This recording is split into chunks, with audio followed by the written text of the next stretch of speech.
When I purchased my ranch just outside the Ridgeview Estates HOA, I thought I was stepping into freedom. Wide open land, quiet mornings, and no one dictating how I managed my property. That peace didn't last long. A week after closing, I received a thick envelope from the HOA. Inside was a demand for $100,000 in back dues for years I supposedly owned the property, except I hadn't. The dues covered maintenance, landscaping, and community enhancements I'd never agreed to or even benefited from. I called their office. "There must be some mistake," I said. The receptionist waved off my concerns.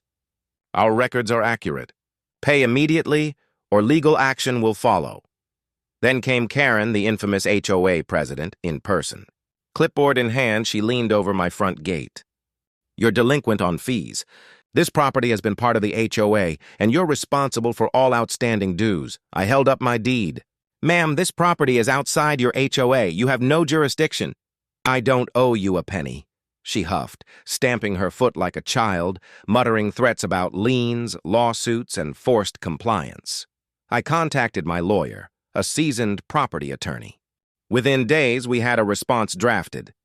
Copies of my deed, survey maps showing clear boundaries, and a letter demanding the HOA cease harassment immediately. They didn't listen.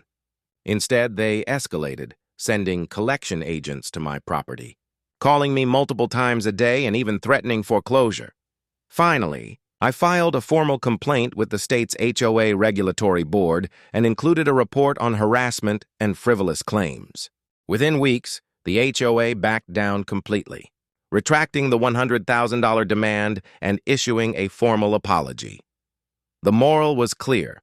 Some people assume authority because of a title, a clipboard, or a mailing list. But ownership, legality, and boundaries are not optional.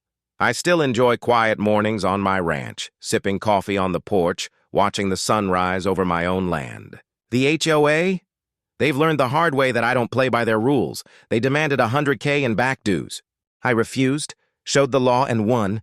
The ranch and my peace of mind remain completely mine.